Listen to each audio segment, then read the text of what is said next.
Thanks, Mr. Drudd.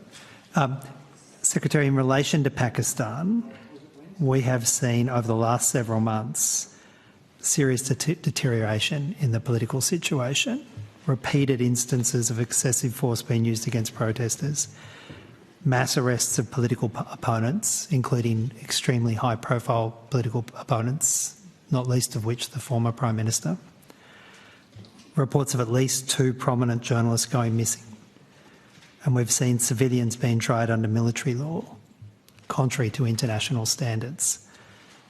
Have these incidents and developments in Pakistan been raised by the Australian government, either through the High Commission in Pakistan or to the High Commission in Pakistan here in Canberra?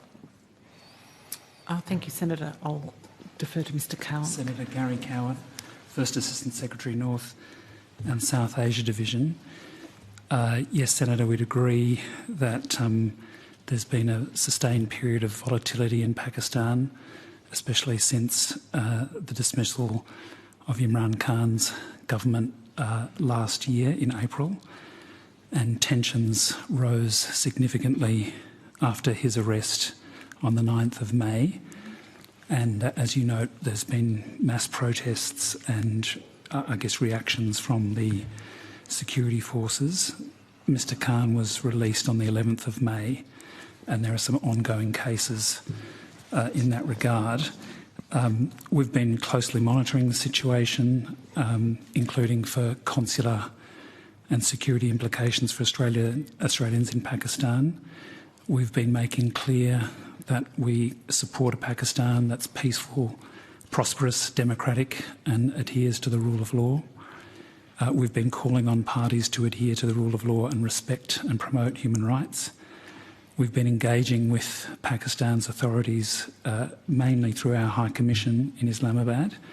In the period since the 9th of May, we've had 5 meetings with government representatives in that time. And also our High Commissioner met Imran Khan on the 31st of May, so that was yesterday.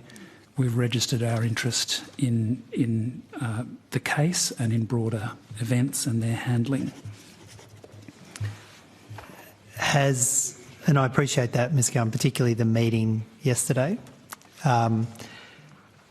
Has the Australian government raised with the government of Pakistan concerns about the attempted assassination of Mr. Khan?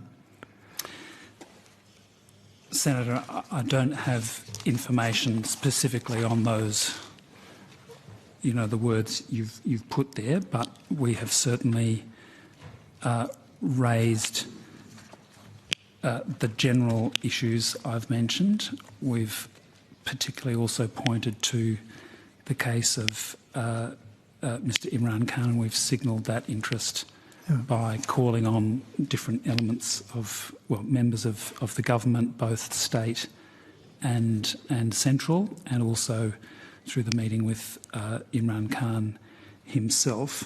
I should say that, we have, very regularly raised human rights issues across the board with Pakistan, whether that's here through their High Commission, through our High Commission in Islamabad, and also through our regular senior officials talks, which I took part in earlier this year.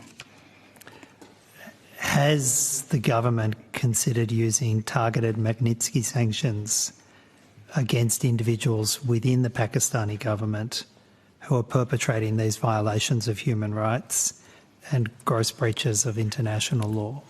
Senator, as I think you've heard from other colleagues earlier today, we don't kind of comment on sanctions actions that may or may not be in contemplation ahead of time.